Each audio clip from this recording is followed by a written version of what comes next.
Debonair Dean Martin died today at his home in Beverly Hills, California.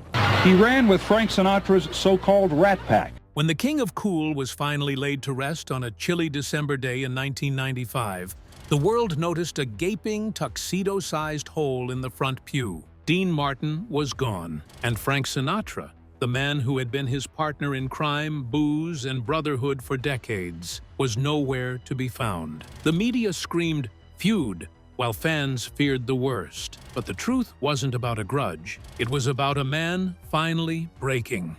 The Rift, the 1988 tour. In 1988, the Rat Pack decided to give the public one last hit of the old magic. It was supposed to be the Together Again tour, a victory lap across America featuring Frank, Dean, and Sammy Davis Jr. On paper, it was the greatest ticket in town. In reality, it was a slow-motion train wreck that nearly demolished the most famous friendship in Hollywood history. The problem was simple. Frank wanted to be a legend, and Dean just wanted to go home and watch westerns. To understand why this tour caused such a rift, you have to understand the headspace of the two men at the time. Frank Sinatra was a man who functioned like a military general. He thrived on the road, the lights, and the discipline of the stage. He viewed the tour as a serious professional obligation, a way to show the world that the chairman of the board still owned the boardroom. Dean Martin, however, was in a very different, much darker place. Just a year earlier, Dean's world had been shattered. His son, Dean Paul Martin, had died in a tragic plane crash while flying for the Air National Guard. Dean was never the same. The light behind his eyes had dimmed, and the effortless persona he had cultivated for decades felt like a heavy lead suit. He didn't want to be under the hot spotlights of a stadium. He wanted to be at his favorite restaurant, La Familia, sitting in a quiet booth with a drink and his memories. Frank, being Frank, thought he could fix his friend by dragging him back into the work. He thought the roar of the crowd would cure Dean's depression. He was wrong. From the very first night in Oakland, the tension was thick enough to cut with a steak knife. Frank was meticulously rehearsed. Dean was barely present. Dean would forget lyrics, wander off key, and make jokes that felt more like cries for help than punchlines. The breaking point came in Chicago. The weather was miserable, the schedule was grueling, and Dean had reached his limit. He hated the giant arenas. He hated the smoke and mirrors of the 80s production. He missed the intimacy of a smoky lounge where he could actually see the faces in the front row. One night, after a particularly rough set, Dean simply checked out of his hotel, hopped on a private jet, and flew back to Los Angeles without telling a soul. He cited kidney problems as the official reason for his departure, but everyone knew the truth. Dean had quit on Frank.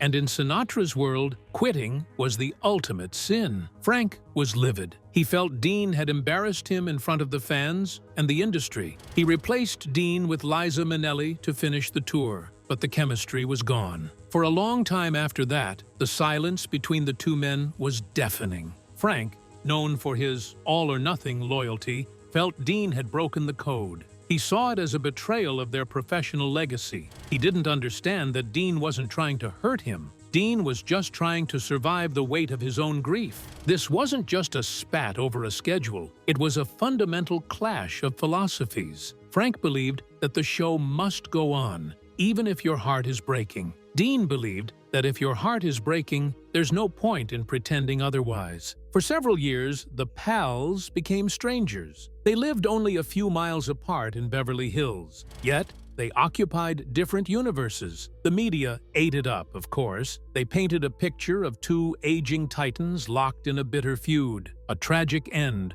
to the coolest brotherhood in history. It looked like the story of Frank and Dean would end with a slammed door and a cold shoulder. But as the 90s rolled in and the shadows grew longer for both men, the anger began to thaw. Because while Frank Sinatra could hold a grudge better than anyone in Vegas, he couldn't stay mad at the only man who truly understood what it was like to be him. The booze was fake, but the resentment eventually became very real, right up until it didn't matter anymore. The secret softness.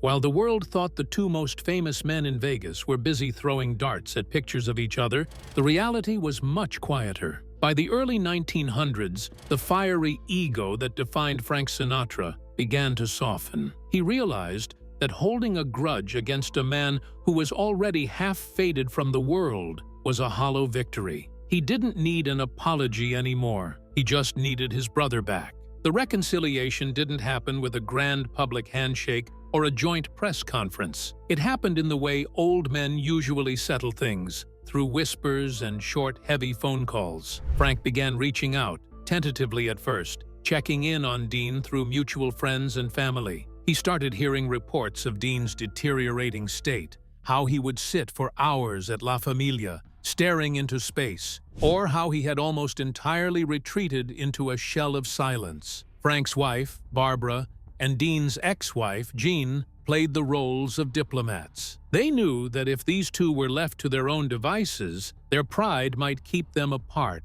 until the casket closed. But Frank's heart eventually won out over his temper. He began making private visits to Dean's home. These weren't the rowdy, scotch-soaked nights of the 60s. There were no broads, no brass bands, and no jokes about the Clydes in the audience. Instead, it was just two elderly men sitting in a quiet room in Beverly Hills. According to those close to the family, Frank would sit by Dean's side, sometimes talking about the old days at the Sands, and sometimes just sitting in a comfortable, heavy silence. Dean, who was suffering from emphysema and a broken spirit, didn't have much to say, but he didn't need to. The Rat Pack bravado had been stripped away, leaving behind the two boys from the neighborhood who had conquered the world and had nothing left to prove to anyone but each other. There's a particularly moving story about one of their final meetings. Frank, seeing how frail Dean had become,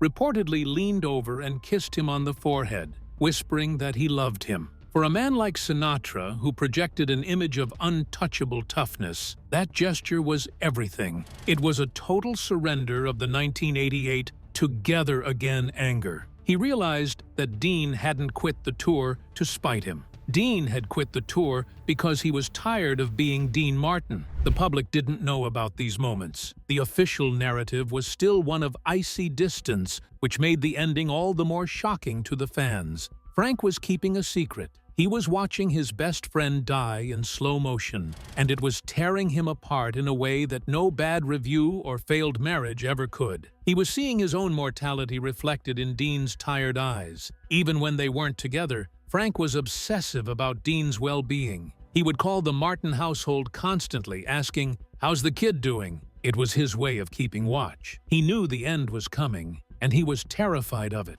The man who had faced down mob bosses and presidents was completely powerless against the ticking clock of his friend's life. When the call finally came on Christmas morning, 1995, Frank wasn't surprised, but he was destroyed. The peace they had made in private was the only thing keeping him upright, but it wasn't enough to get him to the church. Frank wasn't just missing a friend, he was looking in a mirror and hating the reflection. The real reason. By 1995, the man the world knew as the chairman of the board was effectively a ghost haunting his own legacy. To the public, Frank Sinatra was still the indestructible titan of American song, but behind the gates of his estate, the reality was a heartbreaking tableau of human frailty. When the news broke that Frank would not be attending Dean's funeral, the whispers of a feud were actually a convenient cover for a much more uncomfortable truth. Frank Sinatra was no longer capable of being Frank Sinatra. The primary thief was time, but the accomplice was dementia. In his final years, Frank's legendary steel-trap memory began to fail him. This wasn't just forgetting where he put his keys. It was a profound, disorienting fog that would occasionally settle over him, making it difficult to recognize familiar faces or follow complex conversations. For a man who had built a career on the precision of a lyric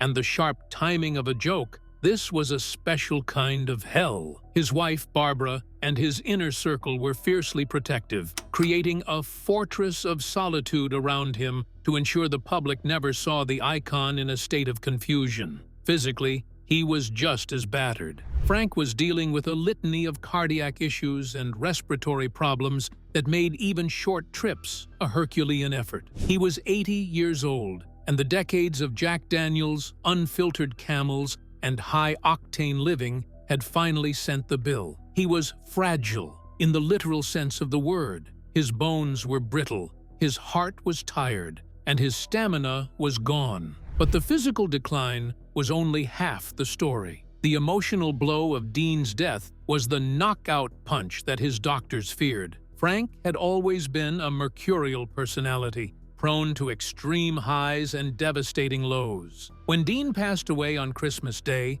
Frank went into a tailspin. He didn't just lose a friend, he lost his most vital connection to the era when they were the kings of the world. The decision for him to skip the funeral was made by a committee of doctors and family members. They knew that if Frank stood at that podium or sat in that pew, the combination of the California heat, the crush of the paparazzi, and the raw, unshielded grief of saying goodbye to the kid would likely cause a medical emergency. There was a very real fear that Frank would suffer a stroke or a heart attack right there in the middle of the service. There is also the element of Sinatra's immense pride. Frank lived by a code of image. He never wanted to be seen as weak, and he certainly didn't want the world's final memory of the Sinatra-Martin duo to be a photo of him being helped into a limousine, weeping and confused. By staying away, he was protecting the myth. He was staying in the shadows, so that the image of the two of them,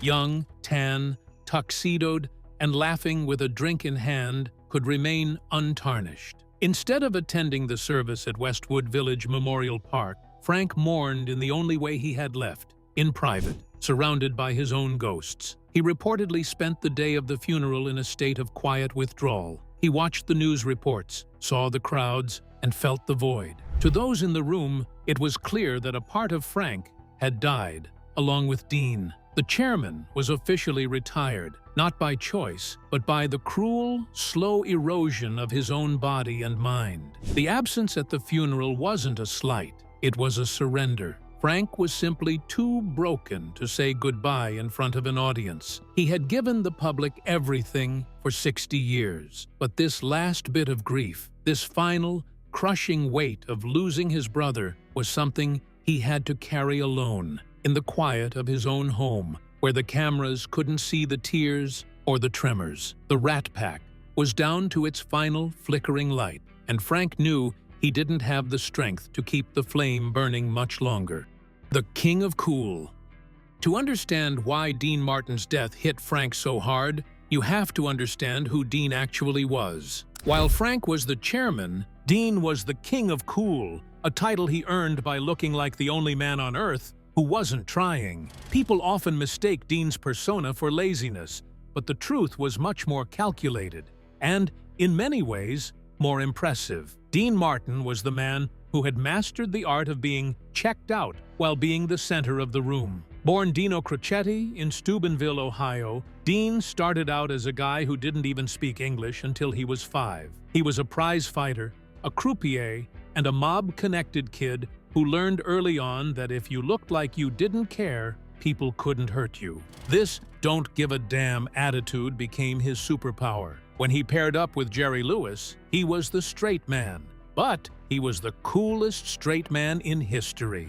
When he went solo, he became a titan of song and screen, but he did it all with a shrug. The genius of Dean Martin was that he made everything look like a hobby. Whether he was crooning "That's Amore" or hosting the Dean Martin Show, he acted like he'd just wandered onto the set looking for a sandwich. He used a teleprompter, not because he couldn't memorize lines, but because he didn't want to spend the time doing it. He wanted to be on the golf course. While Frank was obsessing over every note and every lighting cue, Dean was checking his watch to see if he could make his tea time. But this effortless style was also a hiding place. Dean was a deeply private, almost solitary man. Despite the boozy image, which was mostly apple juice in his glass anyway, he wasn't a party animal. He was a guy who liked to go home, eat a bowl of pasta, and watch a movie. He didn't need the validation of a crowd the way Frank did. Frank needed to be loved. Dean just wanted to be comfortable. This fundamental difference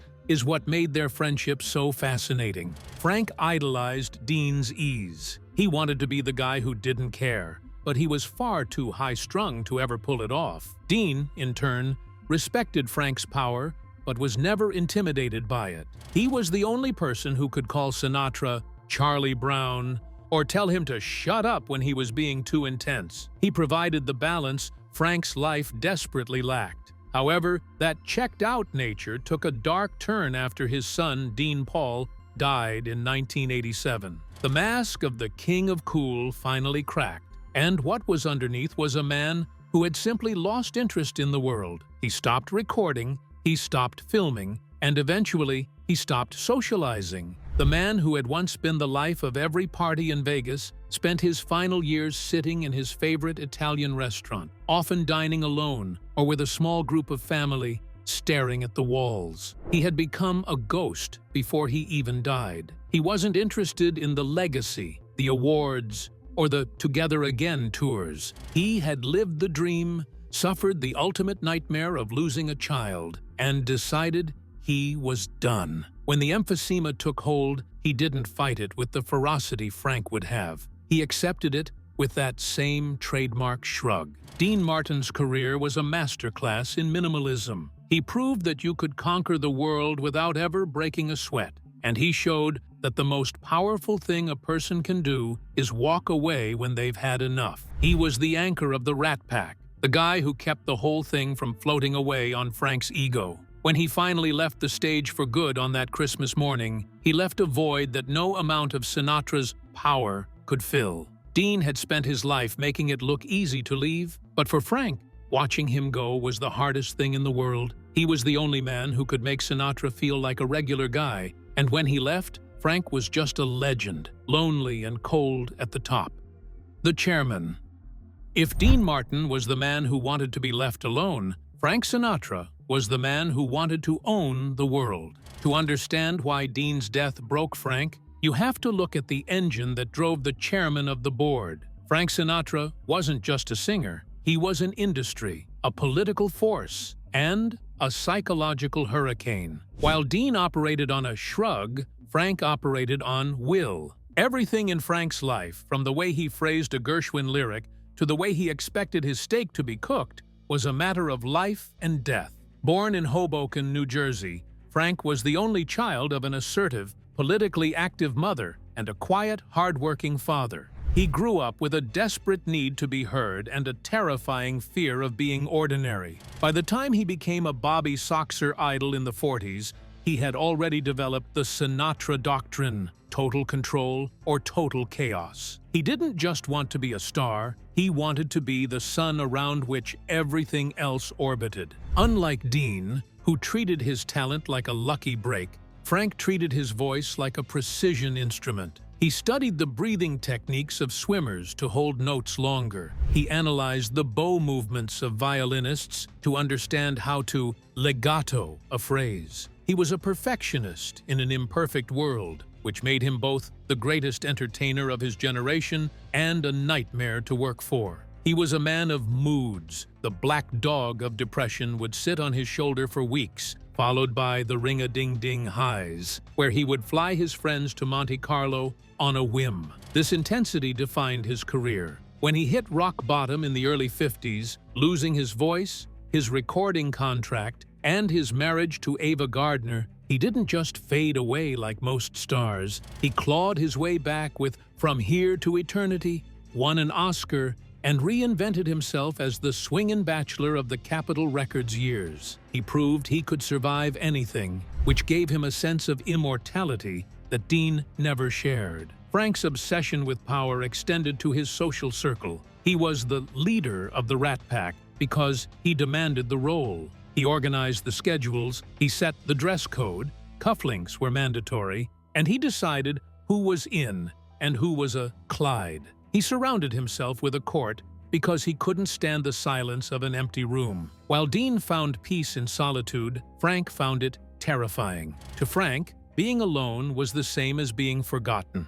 This is why Dean's withdrawal in the late 80s felt like a personal insult to Frank. In Sinatra's mind, If you had the power to be on, you had a moral obligation to use it. He couldn't wrap his head around Dean's desire to simply quit. For Frank, the chairman was a title he intended to hold until they nailed the lid on his coffin. He continued to perform well into his late 70s, even when he had to use teleprompters for songs he had sung 10,000 times. He fought the aging process with every fiber of his being, dye-jobbing his hair and maintaining the tuxedoed silhouette of a man half his age. But underneath the power was a man who felt everything 10 times more than the average person. He was all heart, as his friends said, which meant his capacity for love was just as massive as his capacity for rage. He looked at Dean as the one person he didn't have to boss. Dean was his peer, his equal, and his sanctuary. Dean was the only person who wasn't impressed by the chairman, and ironically, that was the person Frank needed most. As the 90s wore on, Frank's world began to shrink. The friends were dying, the voice was cracking, and the power he had cultivated for decades was useless against the onset of his own decline. He realized too late that the spotlight he had chased his whole life was actually quite lonely. When Dean died, the board was officially dissolved. Frank was still the chairman, but there was no one left in the room to hear the gavel. Frank spent his whole life trying to be the man who had everything, only to realize that the one thing he couldn't buy, command, or sing into existence was one more night with the kid. The Rat Pack mythos.